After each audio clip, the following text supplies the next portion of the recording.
Olá! Sejam bem-vindos mais uma vez à nossa sala de casa. E meu nome é Leila.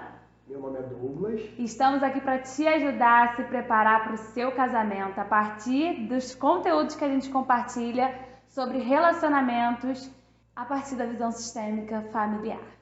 Então, para o dia de hoje, nós resolvemos falar do tema autorresponsabilidade. Então, não sei se você está reparando que a gente está vindo construindo alguns degraus, pilares com você, que vão ser fundamentos para um relacionamento saudável, um relacionamento equilibrado, um relacionamento que a gente chama do relacionamento dos sonhos, onde você ama estar junto com a pessoa, mas sem ser de uma forma dependente emocional daquela pessoa. Então, nós estamos lançando os fundamentos junto com você que está nos acompanhando por aqui nesse projeto. Sim, então se você não conhece a nossa história como casal, nosso primeiro vídeo é sobre isso. E se você quer saber um pouquinho dos primeiros pilares que a gente começou falando, volta lá nos nossos primeiros vídeos. E se você quer continuar recebendo os conteúdos, aperta o sininho aqui da notificação, curta esse vídeo, compartilhe com algum amigo seu, siga o nosso canal, que é o mais importante, e coloca nos comentários sugestões, dúvidas, comentários, o que você quiser para facilitar a nossa interação. Então o episódio de hoje, como o Douglas falou, é autorresponsabilidade. De quem é a culpa no seu relacionamento? Queremos deixar essa primeira reflexão para você pensar aí, se você está solteiro e está querendo namorar, ou então está muito tempo sem um namoro, pensa aí no seu último relacionamento, de quem era a culpa sempre. Isso fala muito sobre autorresponsabilização. E o que é autorresponsabilização para você? Acho que a pessoa que mais me ensinou sobre autorresponsabilidade se chama Paulo Vieira. Sim. Ele é um coach. Gente, esse livro dele mexeu tanto comigo, muito. E eu nunca tinha escutado desse tema de uma forma tão clara como ele escreveu. Então, se você não conhece esse livro dele, vale a pena comprar. Um livrinho pequeno, mas duro de digerir. Duro de digerir, mas esse texto dele me marcou muito. Então, o conceito de autorresponsabilidade significa: eu sou responsável por aquilo que acontece na minha vida, de bom e de ruim. Então, se eu tenho o tamanho que eu tenho, é minha responsabilidade. Se eu peso o que eu peso, é minha responsabilidade. Se eu tenho dinheiro na conta, foi porque é responsabilidade minha. Se eu também não tenho, então tudo isso, se eu estou satisfeito ou não com a minha vida, tudo isso gira em torno desse conceito de autorresponsabilidade, tanto para as coisas boas quanto para as coisas ruins, tá? Ou seja, não transferir de uma forma mais simples ainda, não transferir a culpa da sua vida, do que acontece com você, ou do que você gostaria que acontecesse e não aconteceu, ou aonde você está que você ainda não chegou, não transferir a culpa para uma outra pessoa. E nesse caso aqui, não transfira a culpa para o seu parceiro de vida, no seu relacionamento. Gente, isso é muito comum, né, amor? Isso a gente vê o tempo todo. Gente, isso a gente viveu, mas no lugar, como eu falei, eu sempre falo isso. Eu era um pouquinho mais imatura na relação e me vi muito em posições infantis como essa de não se autorresponsabilizar. Então, gente, nas coisas mais simples, como ficar 3 anos casada, frustrada porque ele não fazia meu café da manhã no domingo.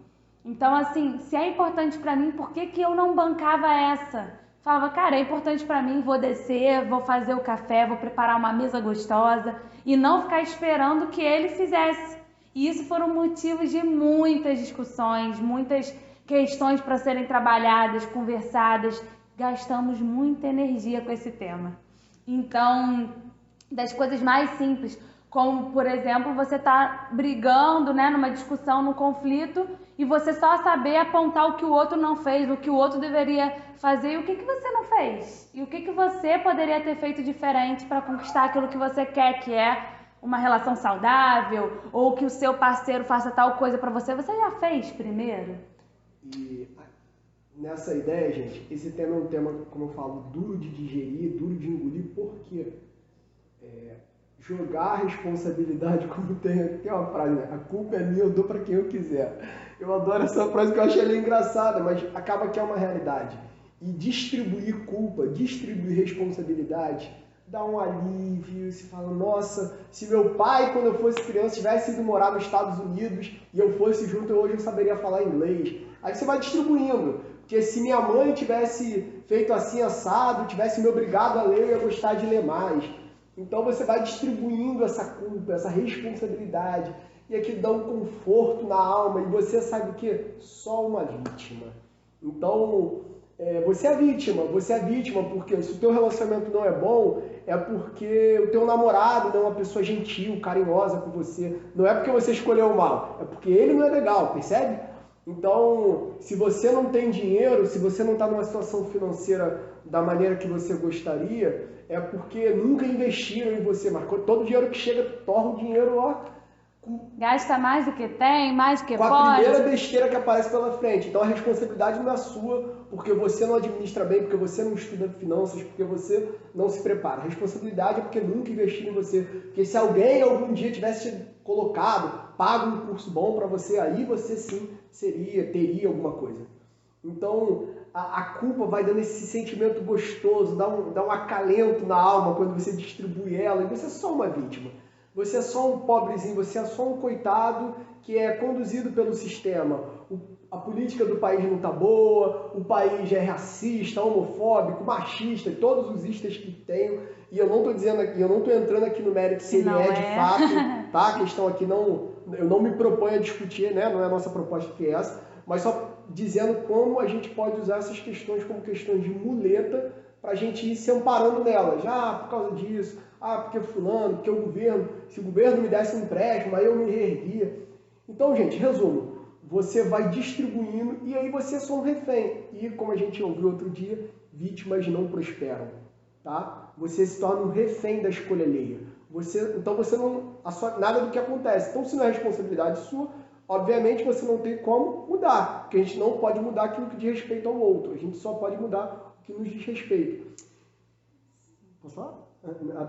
Então, dentro disso ainda, a autorresponsabilidade é quando você toma as rédeas dessa situação. Fala, não, peraí, o relacionamento tá ruim porque eu fiz escolha ruim. Por que então não termina esse namoro? Aí entra em outras questões, por exemplo, não posso. Se o casamento tá ruim, ou se talvez você está ouvindo a gente, você, por exemplo, é alguém divorciado. Qual é a tua parcela de responsabilidade? Então, uma coisa que a gente vê e que é muito duro, por exemplo, quando se trata de traição. E a pessoa, ela é só uma vítima, ela é só atraída, ele é só o traído. E ele não consegue entender o nível de responsabilidade dele naquilo. De olhar e falar, não, eu me permiti ser traído. Eu me permiti. E aí quando você vai vasculhando a vida da pessoa numa conversa legal, aberta, honesta, e eu sempre faço a mesma pergunta. Leila já esteve algumas vezes comigo quando eu faço a pergunta. Pô, não aconteceu nada, você não viu nada antes, por exemplo, da traição? Então, aconteceu isso, isso e isso. Aí, de repente, a pessoa vai puxando aquele histórico sem fim, sabe aquele extrato de banco? A pessoa vai puxando e vai contando uma série de casos. Então você viu e deixou acontecer, né? Você se permitiu. E depois da traição, não, na verdade tem que contar que essa pessoa já me traiu outras vezes também, só que eu perdoei, porque, né, todo mundo erra. E você vai vendo que a pessoa ela vai se justificando, de novo se colocando nesse lugar de vítima. Sim, e sobre isso da traição, que é um assunto muito delicado pra gente, muito sério, a gente não tá aqui na perspectiva de falar de culpa, como o Douglas está trazendo. Não é falar de culpa, é falar de responsabilidade. Então, se você foi traído, não é culpa sua que você foi traído. Você não tem 50% da culpa, mas você tem 50% da responsabilidade. Isso é um tema super polêmico, tá? Mas o que a gente está trazendo aqui é para vocês olharem para além da traição. A traição como um sintoma de algo mais profundo na relação de vocês. Como que estava essa relação antes? Será que estava tudo muito bem ajustado? Estava tudo assim, os dois, comunicação lá em cima, prazer sexual lá em cima, tudo assim caminhando de uma forma leal, legal, prazerosa? E do nada aconteceu? A gente nunca pegou caso assim. Então, o que a gente vê é que os 50% não é no ato da traição. A sua responsabilidade dos 50% não é no ato da traição, é antes. É o que você viu e ignorou, o que você ignorou de sinal, o que você fez da sua parcela de responsabilidade, que algo se esfriou, que deu esse distanciamento entre o casal, as omissões que aconteceram ali. Então não tem a ver com a sua responsabilidade na traição em si, mas sim no relacionamento antes da traição. E isso faz com que você pegue as rédeas e fale, olha, eu posso modificar tal coisa, eu posso fazer diferente. Porque se é tudo do outro, você não tem nada, a não ser sofrer, a não ser vítima da situação e a não ser sofrer os danos disso como se fosse algo que você é refém daquilo. E o importante para a gente de falar desse tema é porque são essas situações, ainda mais essas mais polêmicas, que vão abrindo margem para situações do tipo, frases do tipo, homem não presta, mulher só gosta de dinheiro. Esses jargões que a gente escuta, é muito comum ouvir esse tipo de jargão, são esses jargões que vão sendo construídos a partir disso. Então, não tem a ver com eu que fiz uma escolha ruim. Tem a ver com o homem que não presta, percebe? Tem a ver com a mulher que não presta. Então, aí entra aquele se eu tivesse isso, aí sim seria diferente. Então, você não consegue, mais uma vez, puxar a responsabilidade e falar, eu fui fraco, eu fui omisso, eu fui desinteressado, eu fui preguiçoso. Então, e aí você vai ficando refém de ficar repetindo, que é uma frase que a gente tem usado muito isso. Gente, você vai repetindo vez após vez. Talvez se você já está num namoro, ou mesmo recém-casado, ou num segundo, terceiro casamento, talvez você se pergunte, olhando para a sua história, será que você não está repetindo exatamente o casamento dos seus pais que você odiava? E você lá criança, adolescente, jovem, você dizia assim, eu não vou, quando chegar a minha vez, eu não vou viver um relacionamento igual. E você está exatamente repetindo tudo, você reclama igual sua mãe, você é ignorante igual seu pai. Então, será que você não está repetindo exatamente tudo igual e não consegue tomar essa conta para você? E essa questão da autorresponsabilização, muitas vezes a gente tem uma capacidade baixa de autorresponsabilização por conta da nossa dor. Então, muitas vezes você está numa dor infantil, e a gente trabalha nisso pra caramba, lá no Instagram tem sobre isso. Você está paralisado numa dor que você se coloca numa posição infantil de receber as coisas. A criança, ela não tem autorresponsabilização.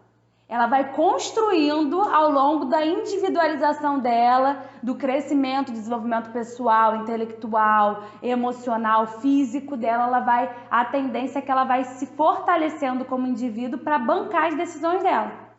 Mas muitas vezes a gente não conseguiu, por conta do nosso sistema familiar, de como a nossa família lida com a autorresponsabilização. Será que nossos pais também estão sentados na cadeirinha de vítima? E foi isso que você bebeu? Então, às vezes você está lá na dor infantil, sentado nessa cadeirinha, esperando fazerem por você. Então, se não te derem comida, você não come. Se você chora e não te dá um banho, você também não toma banho e fica sujo. Vocês percebem que isso de ficar refém da vida é um lugar da criança? Ela é refém dos cuidados dos pais, ela é refém da atenção, do afeto. Ela é refém. Ela não pode bater no peito e falar assim, então tá bom. Se não me derem comida, eu vou esquentar, vou fazer meu arroz. A criança, ela não pode. Mas o adulto pode. O adulto tem pernas, tem força para ir e viver isso. Então, todas as vezes que a gente está com uma baixa autorresponsabilização, é preciso olhar lá para o seu sistema familiar. É preciso olhar lá para a sua infância, aonde você pode estar paralisado, em qual dor você pode estar paralisado. E isso vai impactar diretamente na escolha do seu parceiro e da sua parceira de vida e no seu casamento. Se você não se autorresponsabiliza, você mostra que você está numa posição infantil. Não é que você seja infantil, você está numa função, numa posição infantil. E aí você está casando, você está se relacionando amorosamente. Só que relacionamentos é para adulto. Você não vai ver uma criança se relacionando, não deveria ver uma criança se relacionando exatamente por isso, porque ela não tem a independência financeira dela, ela não tem a independência emocional dela, ela não tem as pernas para ela se autorresponsabilizar e conquistar e produzir e fazer. Então, relacionamento é para adulto. Se relacionamento é para adulto, a marca número 1 de um adulto é a autorresponsabilização. Eu pego, eu faço, eu produzo, eu conquisto. Eu vou, se o relacionamento não tá bom pra mim, eu saio. Se não tá me fazendo bem, eu consigo fazer movimentos para, no que cabe a mim, fazer isso melhorar, eu não fico. Ah, porque meu relacionamento não tá bom, porque o fulaninho não me trata bem. Mas você se trata bem? E se você não está sendo tratada bem, por que você está permanecendo? E muitas vezes você está permanecendo em relacionamentos abusivos, relacionamentos tóxicos, relacionamentos com violência, violência emocional, violência física. Muitas vezes você está permanecendo por conta da sua dor, que é a dor que também causa essa autorresponsabilização, que você não consegue ter força para sair e ir para onde você quer. E ainda dentro desse tema da autorresponsabilidade, uma coisa que me chama muita atenção é, lidando com um parceiro, a gente olhar e entender que o outro também não é vítima. Se eu, Douglas, não sou vítima, a Leila também não é. Então nós temos nossas escolhas. E precisamos olhar para aqueles que nos cercam e cada um tem a sua responsabilidade. Então cada um tem a sua escolha. E cada um está onde deveria estar, cada um está onde se propôs e por aí vai. Então, por que eu estou tocando nesse ponto? Para dizer que muitas vezes a gente vai lidar, por exemplo, com relacionamentos onde um tem que sustentar a família de origem. Então a pessoa está caminhando para um casamento e ao mesmo tempo todo o recurso dela, uma parte significante, é para sustentar a família de origem. Os pais, o irmão, a irmã e por aí vai. E aí ela não consegue olhar e sair daquele lugar. E aí o parceiro de fora também não consegue olhar e colocá-la no lugar. Fala, cara, você tem que fazer escolha, menina, você tem que fazer uma escolha. E não consegue, porque nesse sistema todo mundo é vítima, não, porque ele tem que ajudar, porque se ele não ajudar... Gente, abre um parênteses aqui. Tudo a gente entende que tem suas exceções, tá? Então a gente não está colocando aqui como a vida é preto no branco, a gente sabe que tem várias questões. Eu mesmo conheço um caso de uma pessoa, morreu o pai e o irmão, que era muito mais velho, teve que pegar os irmãos bebês para criança. Então, senão não tinha ninguém para criar. Vai largar o quê? No orfanato? Num asilo, num abrigo? A proposta não é essa. Então, óbvio que tem seus níveis de responsabilidade. Tá falando E a gente sempre fala também aqui, o caso a caso. Sim, a gente está falando aqui de uma forma que... ampla e genérica. Ampla, genérica, que a gente sabe que isso, quando a gente fala de ser humano, é algo muito delicado, mas a nossa proposta aqui é trazer reflexões. Se isso é seu caso, se você não está conseguindo se movimentar, né? Se você não está conseguindo produzir, estar no lugar que você gostaria de estar no seu relacionamento, ou você já teve um relacionamento adoecido e você não consegue se movimentar disso, a proposta é, pensa, vê se isso que a gente está trazendo faz sentido ou não. Exatamente. Né? Não, até porque, como eu falei, nosso ponto aqui é pegar aquele cara que sustenta a irmã de 30 anos. Por que esse cara está sustentando a irmã? Ou, como a gente viu agora recente, a irmã sustentando um irmão que era um bebezão de 50 anos. Por quê? Sabe, é esse tipo de coisa que a gente lidando disfunções, com... São né? Disfunções que as pessoas simplesmente vão vivendo. Pessoa de 30 anos deveria já estar trabalhando, deveria, né? Ela é Estudando, adulta, ela é isso que a gente deve... está trazendo. Ela é adulta. Se ela está nessa posição do sustento, se você é a pessoa que está sendo sustentada, por que você não está com força para caminhar? Por que você não está com força para bancar suas decisões, seu financeiro? O que está acontecendo nesse seu sistema de funcionamento individual e no seu sistema familiar que não estão te permitindo estar proporcional ao seu ciclo de vida? É isso que a gente está trazendo. Exatamente. Óbvio que a gente entende que as pessoas têm diferentes questões, problemas, Sim. Doenças, né? Crises. Quem está preparado para uma guerra que, né, toma o país igual aconteceu recentemente com a Ucrânia? Então, óbvio que a vida ela tem as suas como é que a gente fala? Seus imprevistos, que ninguém tem ingerência sobre o que vem, como vem, quando vem. Agora, pessoas que estão eternamente, a pessoa está 10 anos desempregada, a pessoa está há 20 anos num ciclo de entra no emprego, é demitido, porque não sabe se comportar, não sabe responder, não sabe respeitar. Então a gente está falando desse tipo de coisa que, gente, é muito, muito, muito comum. Não são exceções. Então, o que deu na sua cabeça de casar, de se envolver com uma pessoa que está no quarto relacionamento, já teve 3 divórcios, você vai ser o quarto. Então, esse tipo de coisa básica que as pessoas não reparam. Pô, qual foi a diferença dos outros 3 que não vai fazer você ser o quarto? Então, pode ser que você realmente consiga se relacionar e ficar firme. Mas se você não parar minimamente para entender o que aconteceu e o que separa os outros de você, o que aconteceu antes do que aconteceu agora, você vai se ver novamente no mesmo emaranhado, naquela bagunça familiar que é uma tristeza, né? Só que como a gente sempre fala aqui, gente, essas pessoas que estão emaranhadas, pessoas que estão, como o Douglas falou, não consegue um trabalho, trabalho é demitido, trabalho é demitido. Isso também fala dessa função familiar que essa pessoa exerce. Nada é isolado, não é porque a pessoa é preguiçosa, é para muito além disso. A gente não está falando de preguiça, a gente não está falando de maldade, a gente não está falando... Não estamos falando disso. Estamos falando de pessoas que estão ali emaranhadas nesse lugar do sistema familiar, que toda vez que ela vai para a vida, ou seja, que ela consegue um emprego, que é algo que ela pode ter uma situação financeira melhor, pode sair de casa, arrumar um relacionamento. Se ela é demitida, ela volta às vezes para cuidar da mãe, que é a função dela. Então a gente está chamando vocês para pensarem para além do que está posto, para além do sintoma ali que está sendo colocado.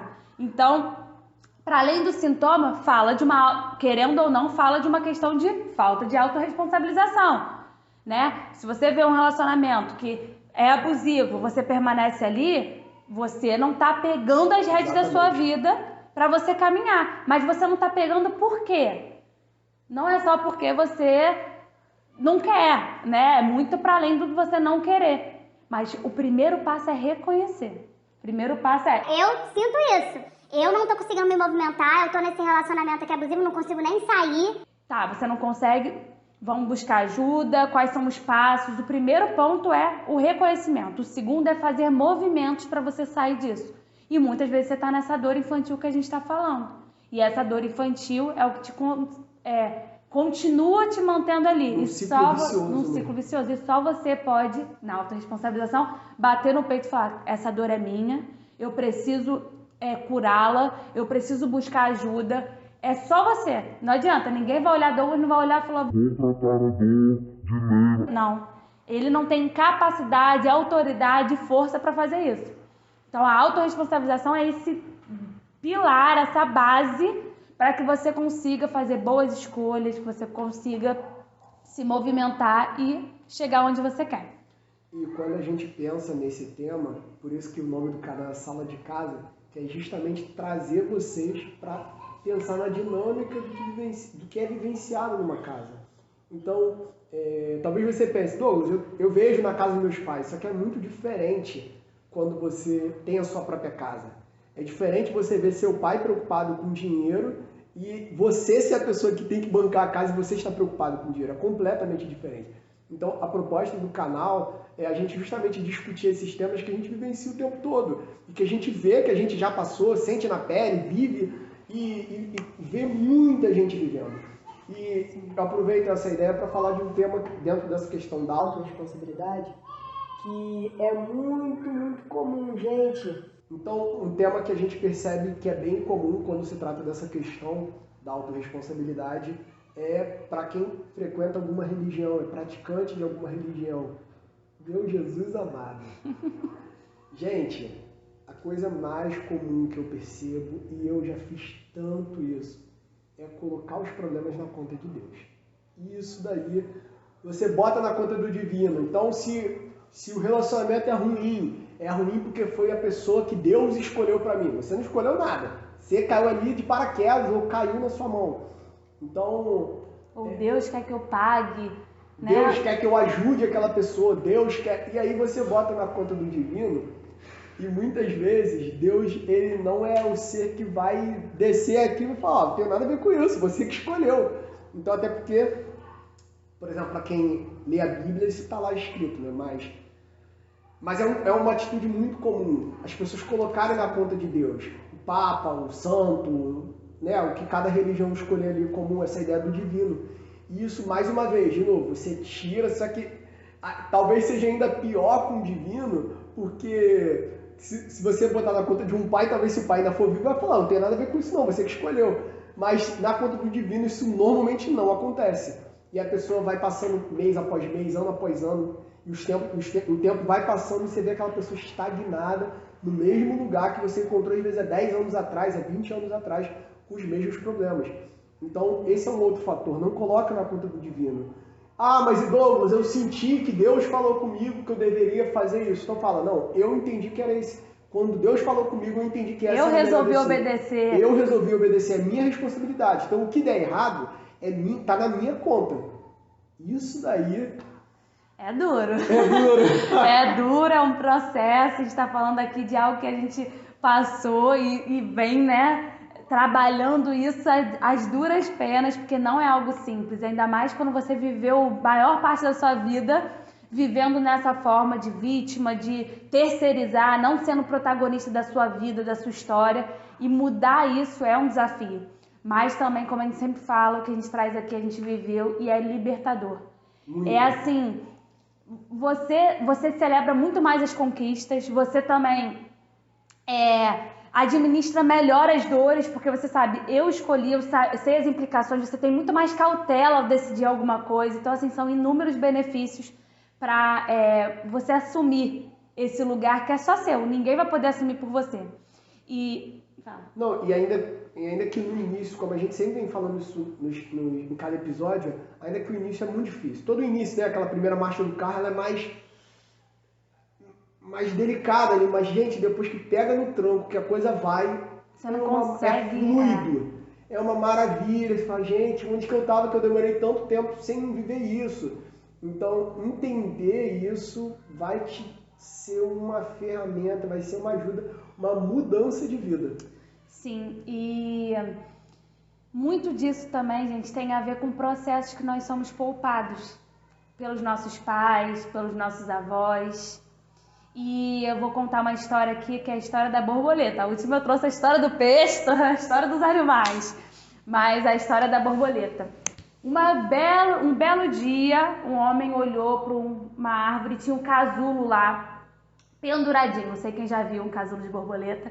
Tava lá, pensa aí, imagina esse casulo pendurado ali naquela árvore.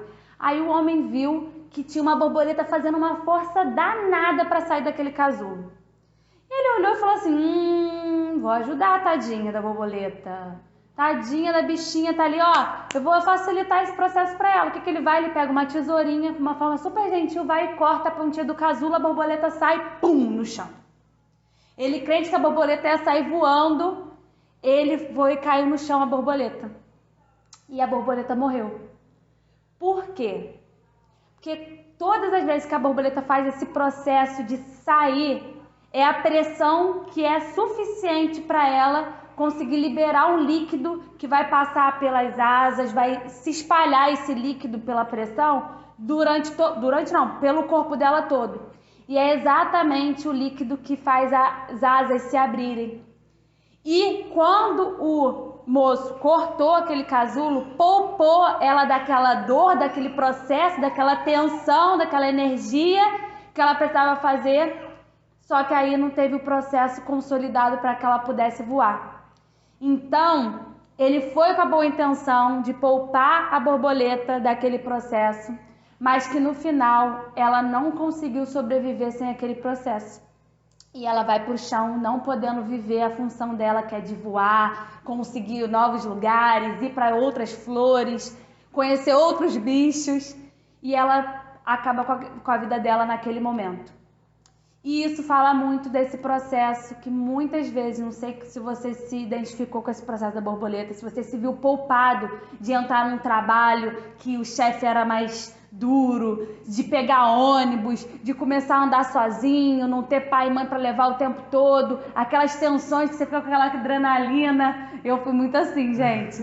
Era uma adrenalina para pegar o Uber sozinha, depois que você pega o Uber sozinha, você já começa a ficar de boa. Era uma adrenalina para pegar a bicicleta. E aí imagina se tem alguém que fala assim, meu pai, minha mãe falam, não vai de bicicleta, eu vou te levar.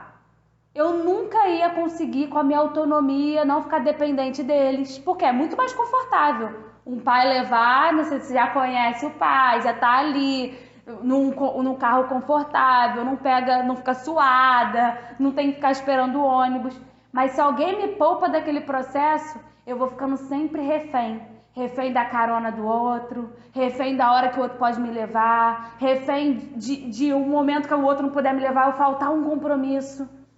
E aí o que eu vou fazendo? Deixando de ser protagonista da minha vida, ou então não conseguindo me desenvolver como protagonista. Porque nesses pequenos estímulos para você ir crescendo, se desenvolvendo, começa a vir a autorresponsabilização. Eu vou de ônibus ou vou de bicicleta? Pô, tem que decidir. Se eu for de ônibus, eu tenho que sair mais cedo. Olha eu fazendo os cálculos sobre a minha vida, a minha gestão do tempo, a minha gestão de riscos, Sou eu que faço. Agora, se eu sento ali no carro e vou, eu tenho que sair na hora do outro, eu tenho que... Enfim, acho que deu para entender, né, esse processo de que como a autorresponsabilização ela é fruto de processos que nós vamos sendo colocados e vamos aceitando esses processos. Então aí a minha responsabilidade de aceitar. Se o pai fala, não, eu vou te levar, por que eu não poderia ter falado assim, não, eu vou de bicicleta, é importante para mim, mas não, eu quero também o conforto. Então vocês percebem como que é o tempo todo um olhar de eu quero crescer, eu quero ir, eu quero me desenvolver, eu não quero ficar refém de ninguém, eu quero ser autônomo, eu quero ser protagonista, eu quero produzir, eu quero fazer, eu quero ir. Eu quero avançar, eu quero ocupar o meu lugar. Então, muito desses processos que não são vividos geram pessoas vítimas, geram pessoas enfraquecidas. Sim, e uma coisa que eu acho que você foi muito feliz na escolha da palavra protagonista. Se você não é o protagonista da tua história, quem é? Quem tá na direção desse carro aí? Se não é você que está no volante da tua própria vida, quem está? Seu pai, sua mãe, um irmão, um namorado, uma amizade, um patrão? Quem está conduzindo a vida? Porque a vida é sua e você só tem uma, então quem está conduzindo isso, né? Então essa falou muito aqui assim, né? Ecoou muito isso dentro de mim. Ser protagonista da sua própria história. É esse o convite que a gente faz. Se coloque nesse lugar. E uma frase que eu aprendi com Bert Hellinger que me marcou muito é: toda vez que eu sinto pena do outro, toda vez que eu tento tirar essa autonomia do outro, eu estou tirando a dignidade das pessoas também.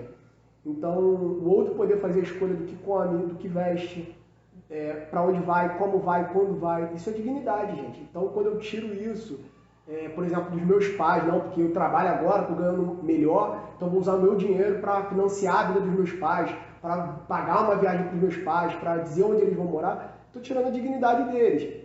Volto a falar, a gente não está tratando aqui de questões absolutas, a proposta que não é essa. E que os pais não podem se autossustentar e não porque não trabalham, mas eles não podem trabalhar por alguma deficiência, alguma doença, velhice. Então, assim, tem que ser algo que realmente eles não possam. E não porque eles estão esperando você bancar eles.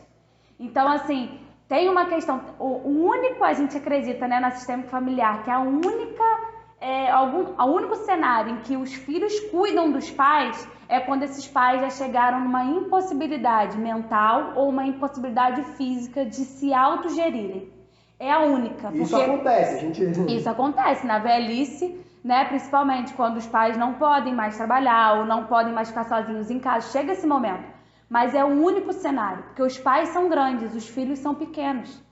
Mesmo que você já tenha 50 anos, seus pais são maiores do que você. A não ser que eles estejam impossibilitados por questões físicas ou mentais, eles dão conta deles. E toda vez que a gente volta o fluxo para trás, a gente está deixando de botar o fluxo para a vida, para frente. E o fluxo da vida é sempre para frente. Então, se você está se vendo responsável por cuidar, por fazer, sem ser nesse cenário que a gente falou, você pode ter certeza que isso vai impactar as outras gerações e vai impactar diretamente no seu relacionamento. Até porque mandar o fluxo de vida para frente é perpetuar a espécie, né? Então, por isso que esse está dentro daquelas 3 regras que eu falei dos princípios básicos da vida do Bert Hellinger, do hierarquia, respeitar a hierarquia, ou seja, os pais são maiores porque são maiores, eles dão e eu recebo como filho. Para que eu também, recebendo dos meus pais, possa dar para os meus filhos, que possam dar para os filhos em seguida. Então, assim, eu perpetuo a espécie. Quando eu inverto isso e tento pegar meu vigor, minha fôlego, a minha força de vida e mandar para trás para fortalecer quem veio antes, então eu estou mudando essa hierarquia. Eu vou ter problemas financeiros, emocionais, sexuais. E até falando dessa questão do sexo, a própria origem da palavra sexo, eu já falou isso aqui em outro momento, vem da ideia de seccionar, né? De separar o adulto da criança. Então, porque agora é um adulto, eu posso fazer sexo, então eu deixo os meus pais e me conecto à minha mulher para agora constituir a minha vida com ela. Então, até outro dia eu ouvi um médico, aquele que eu gosto pra caramba, é brasileiro ele, esqueci agora o nome, depois eu lembro, mas, que é do pensamento sistêmico, ele tem até um canal também, e ele falou um negócio que eu achei muito, muito interessante, que é quando ele atende pessoas que têm muitas relações sexuais. Então a proposta do sexo não é essa. Não é você se relacionar sexualmente com o máximo de pessoas possíveis para ter o máximo de prazer com o quanto der. A ideia não é essa. A ideia do sexo é te separar do teu pai e da tua mãe para te conectar com outro alguém. Então, quando você também não administra isso de uma maneira legal, saudável, equilibrada, isso vai te trazer problemas. Sim. E eu me vi, gente, muito assim, insatisfeita no meu casamento por muito tempo por essa falta de autorresponsabilidade. E eu via muito isso na comunicação. Quando eu esperava que Douglas adivinhasse o que eu precisava, queria. Então, assim, coisas básicas. Eu queria, como eu falei, do café da manhã, mas se você lembrar de outra, você fala. Coisas que fazer compra, por exemplo. Que ele fosse fazer compra. Então, assim, por que eu não pedia? A autorresponsabilidade é simples. Eu não sabia o que estava faltando em casa, só para deixar isso claro. Ele não sabia, ele trabalhava muito mais do que eu. Ele veio de um contexto familiar que ele não fazia as coisas de casa, então ele não era ligado nas necessidades de casa. Então, assim, por que eu não me comunicava? Eu queria que ele chegasse e visse tudo, mas, poxa, é tanta mudança. Ele mudou muito também, ele precisou ter outra perspectiva sobre a casa, ele teve que ter outra perspectiva sobre as necessidades, né, domésticas, sobre o casamento, sobre o relacionamento, tantas mudanças. Como que eu estava obrigada, fazendo ele... como se fosse assim, casei, agora minha mentalidade já mudou, eu não fazia nada em casa, agora eu faço tudo em casa. É uma construção. E a comunicação, ela vem exatamente para te ajudar a construir. Só que o que eu fazia? Eu queria que ele adivinhasse o que estava faltando. Tudo bem, você pode estar aí do outro lado da telinha pensando igual eu pensava, que era... mas se ele casou, ele tem que saber que agora as coisas não se... A banana não nasce do chão da casa, tem que alguém sair para comprar. Gente, mas é uma construção, se ele viveu 20 e tantos anos não fazendo isso, alguém precisa chegar ali e conduzi-lo dessa maneira. Virar e falar assim, amor, agora a gente, né, tem responsabilidade, vamos dividir as responsabilidades, toda vez que acabar alguma coisa, avisa, quando você for o último a comer a banana, avisa que tem que comprar banana, pra gente ver quem que vai no mercado, quem que pode ir. Então, assim, eu não fazia isso, eu ficava chateadíssima, super frustrada, sem paz interior, porque eu ficava esperando que ele adivinhasse alguma coisa. Então, assim, por que eu não chegava e falava, amor, precisa comprar, pedir? Eu tive que aprender muito a pedir. E pedir faz parte da autorresponsabilização. Só que é pedir esperando que se o outro não pode fazer, tá tudo bem. Não é porque você pediu, né? Isso também era uma luta.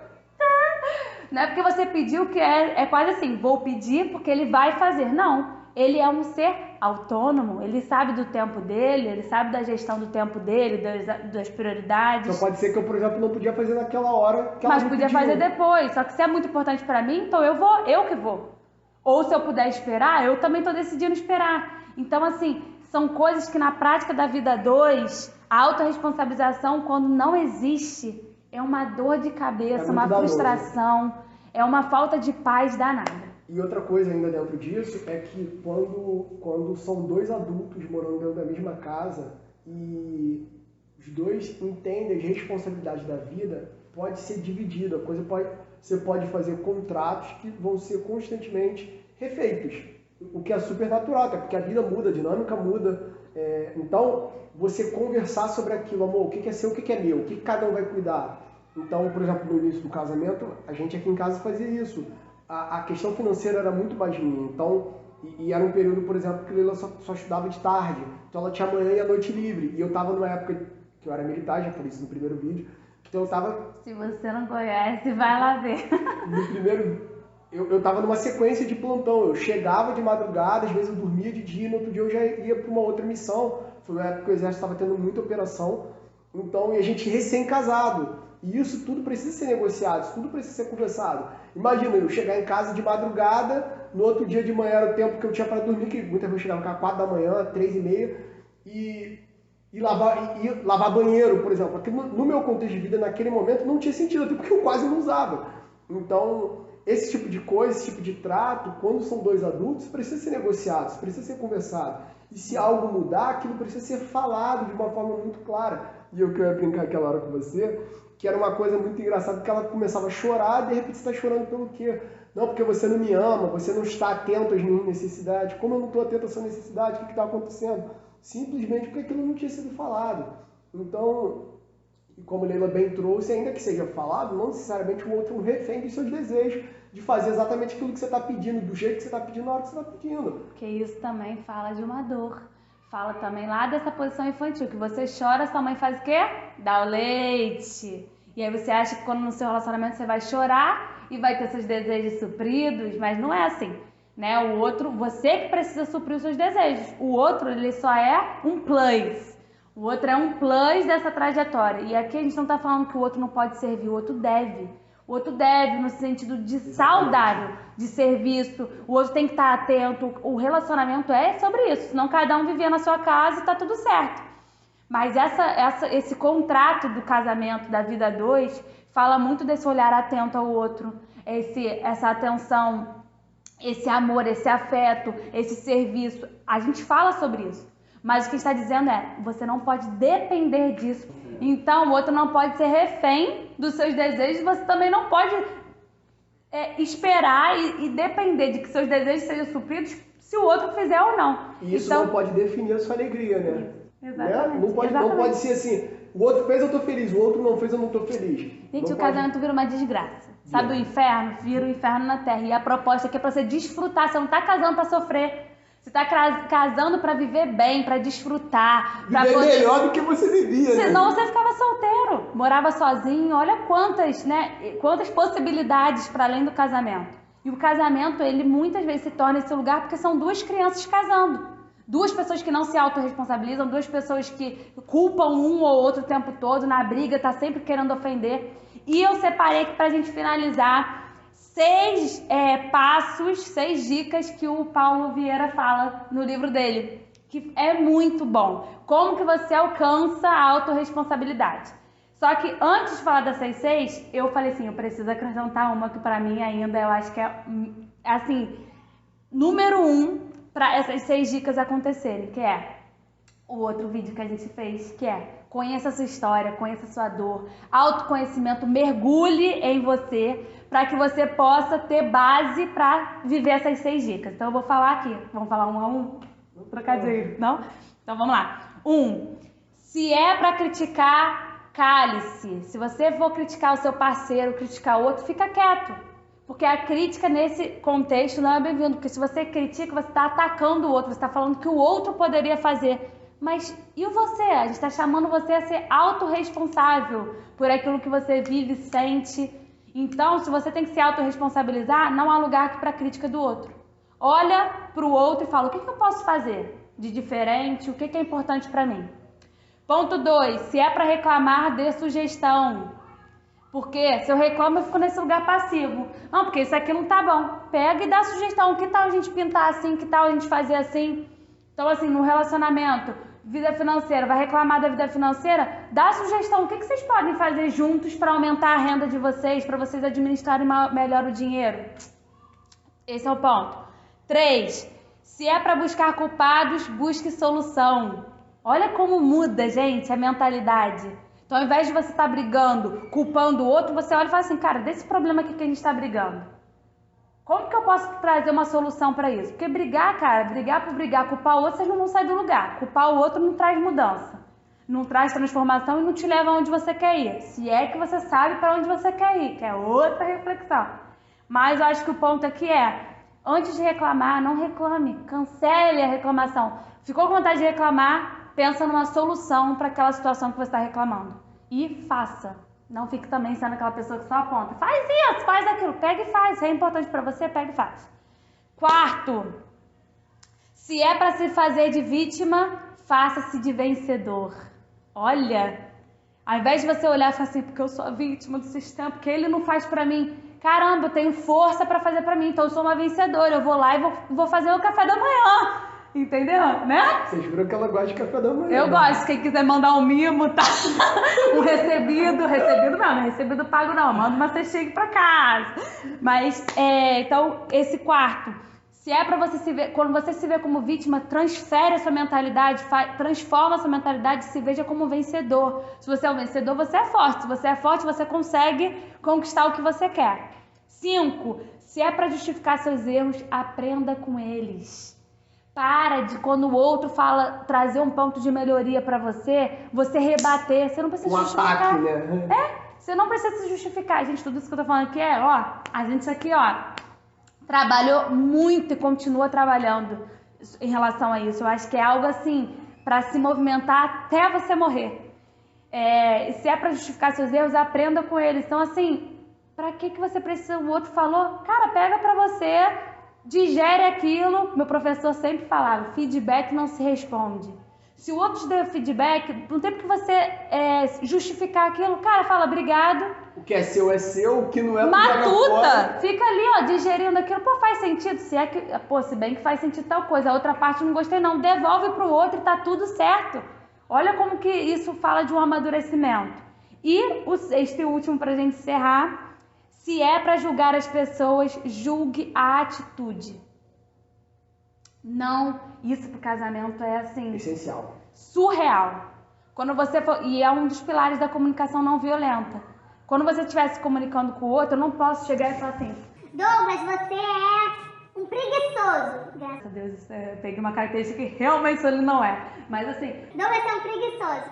Não é pra atacar o outro, pra julgar o outro. Quando for conversar, olha, essa atitude sua mostrou que você tá um pouco sem energia. Você tá um pouco devagar, entendeu? Então, assim, o que você tá batendo ali na situação é na atitude, não na pessoa. A pessoa não é aquilo, a pessoa está aquilo. Ela pode estar passando um momento... Ela fez algo, né? Ela pode estar sendo alguém preguiçoso, mas ela não é. E você não precisa atacar a pessoa, porque você desmoraliza, você diminui o seu parceiro. E quanto menos ele tiver forte, pior é o relacionamento. Porque nada é melhor do que duas pessoas fortes, duas pessoas inteiras, com raízes que se relacionam. Sim, né?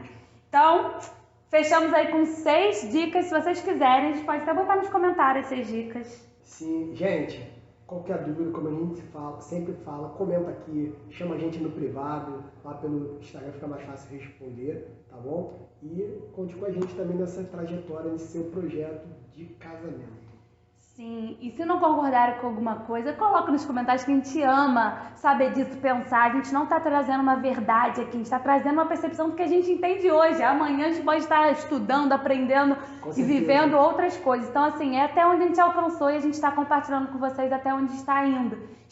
A gente espera ir muito mais a fundo, a gente espera produzir muito mais, ler muito mais, conhecer muito mais, viver muito mais, mas hoje é o que a gente tem e a gente vê isso na nossa vida de forma muito, muito preciosa. São pilares que funcionam com a nossa história, com os nossos clientes quando a gente vê, quando chegam pra gente em terapia, a gente vê que é o que falta é isso e os danos disso no relacionamento. E a gente está compartilhando aqui para você poder desfrutar dessa preparação, se preparar mais e mais e mais para quando você for ter uma vida a dois, ser algo muito bom, saudável e produtivo. E se você é aquela pessoa que está ouvindo a gente e está trocando a roda do carro enquanto o carro anda porque já está casada, também há tempo para você ir pegando essas dicas e já botando em prática. Tá Sim, bom? se fortaleça, busca a ajuda de um profissional se precisar, de um terapeuta, psicólogo, coach. Eu não sou daquela do time psicóloga ferro e fogo, não. Mas tem o seu valor. Mas é isso, tá bom? Conta com a gente. Tchau, tchau. Beijo.